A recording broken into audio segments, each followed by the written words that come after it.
Assalamualaikum warahmatullahi wabarakatuh. Bismillahirrahmanirrahim.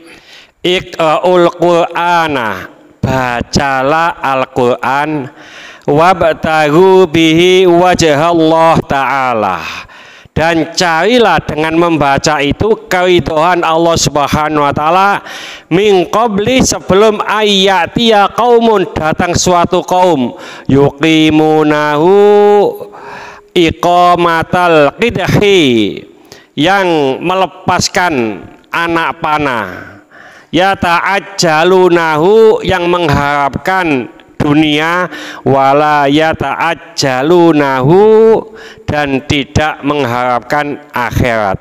Rawahu Abu Dawud an Jabirin, diriwayatkan Abu Dawud dari Jabir. Begini, jadi bacalah Al-Quran hanya dengan mencari keridhaan Allah Subhanahu wa ta'ala. Karena apa?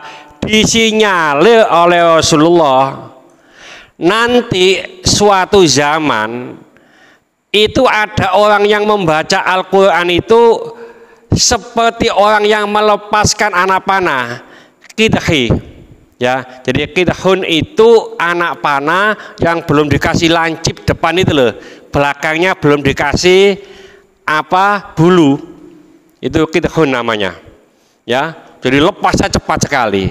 Karena apa? Karena mengharapkan dunia, bukan mengharapkan akhirat. Gampangane ya, moco Al-Quran itu karena dunia, yuk bayaran, kepingin didelok uang, dan seterusnya, ya. Dia tidak mengharapkan akhirat, ya.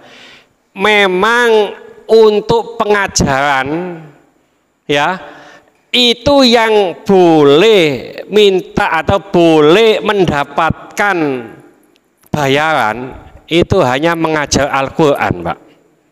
Ya, jadi mengajar Al-Quran itu boleh mendapatkan bayaran. Ya, para ulama ini mengkiaskan dengan hadis segerombolan sahabat dalam perjalanan ini di suatu daerah, ada pemimpin daerah itu yang disengat kalajengking, ya, lalu mencari tabib kemana-mana, akhirnya ketemu dengan sekelompok sahabat ini.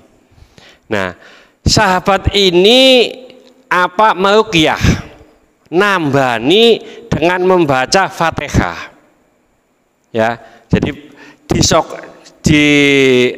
sengat kalajengking tadi, digigit kalajengking tadi, diruqyah dengan membaca Fatihah, akhirnya sembuh.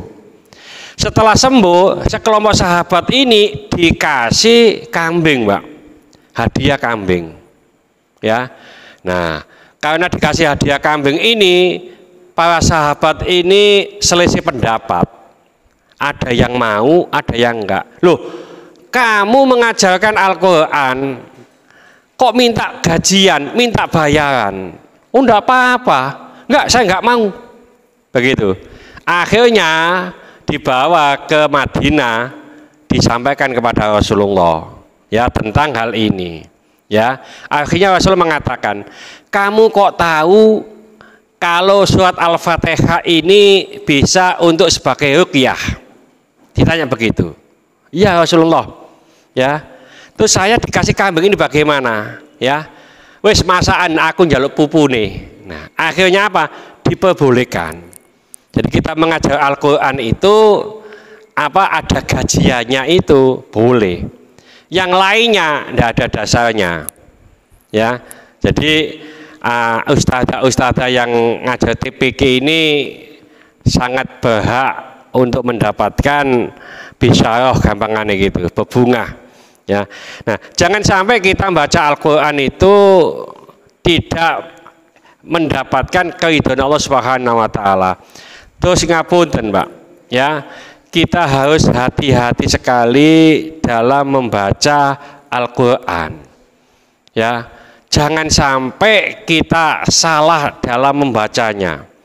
Orang yang fasih, orang yang sudah mahir membaca Al-Quran, ya, kata hadis sahih, akan didekatkan dengan, akan dikumpulkan dengan malaikat muqarrabin, malaikat yang terdekat.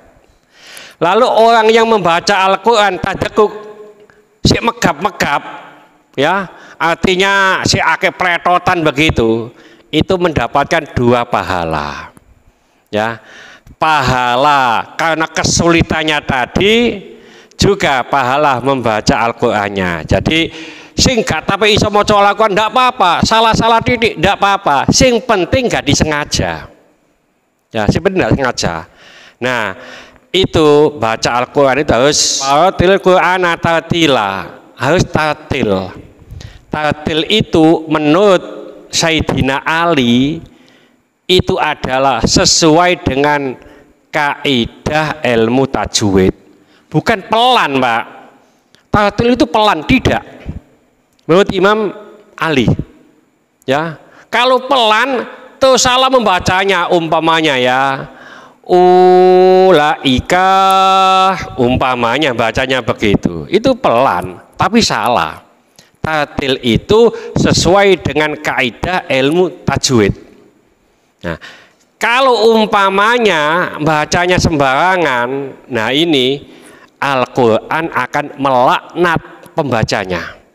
Iso moco, mocone lancar, tapi ngawur, Pak. Ya, umpamanya ngapunten, salah harokat itu saja sudah jauh, ya. Salah huruf itu jauh. Contohnya qaulan sadida dengan qaulan syadida. Sadida pakai sin kecil, syadida pakai sin besar, jauh. Qaulan sadida pakai sin kecil, yaitu ucapan yang benar. Qaulan syadida ucapan yang keras. Atau adzabun alim pakai ain itu salah. Yang betul adzabun alim pakai hamzah. Ya. Jadi yang satu alim pakai ain itu maha mengetahui. Kalau pakai hamzah itu siksa yang sangat pedih. Contoh nahlun sangat beda. Nahlun pakai hak itu lebah, nahlun pakai kho itu pohon kurma. Jadi umpamanya kalau sudah bisa makharijul hurufnya juga harus dibetulkan. Panjang pendeknya itu juga mempengaruhi. Oleh karena itu ngapunten ya, hampir di antara kita, banyaklah di antara kita itu ya, kalau kita tadarus ya itu keseret pendek jadi panjang ya, atau kasroh jadi fathah. Ini mohon hati-hati nanti ya. Kalau tadarus itu kan kita betulkan itu hanya sekedarnya, Pak, nggak bisa sampai sedetail. Nah, sedetailnya itu kajian ya, jadi kajian itu bisa detail ya. Itu kadang-kadang kalau dibetulkan itu jelunjurai ya, sudah mudah-mudahan diampuni oleh Allah. Mudah-mudahan sedikit ini dibarengi hidayah oleh Allah Subhanahu wa taala. Mudah-mudahan segala hajat kita dikabulkan Allah, segala kesulitan kita dibantu oleh Allah. Mudah-mudahan anak-anak kita menjadi anak soleh solehat, taat kepada Allah, patuh dan nurut kepada kedua orang tua. Ya mengasih keturunan, mudah-mudahan Allah memberikan keturunan yang soleh soleha. Ya mengasih jodoh, mudah-mudahan memberikan jodoh yang soleh soleha. Mudah-mudahan di antara kita, keluarga kita, handetolan kita, tetangga-tetangga kita yang saat ini sedang sakit, baik di rumah sakit maupun di kediaman, mudah-mudahan Allah cepat mengangkat penyakitnya, menyembuhkan penyakitnya, dan mudah-mudahan Allah memberikan kesabaran kepada yang sakit, dan dengan kesabaran ini mudah-mudahan Allah menghilangkan semua dosa-dosanya, dan mudah-mudahan Allah mengampuni dosa-dosanya orang yang mendolimi kita. Al-Fatihah. Bismillahirrahmanirrahim. Wal 'asri innal insana lafi khusrin illa alladziina aamanu wa 'amilus sholihati wa tawashaw bil haqqi wa tawashaw bis sabr. Subhanakallahumma bihamdika asyhadu an la ilaha illa anta astaghfiruka wa atubu ilaik. Wassalamualaikum warahmatullahi wabarakatuh.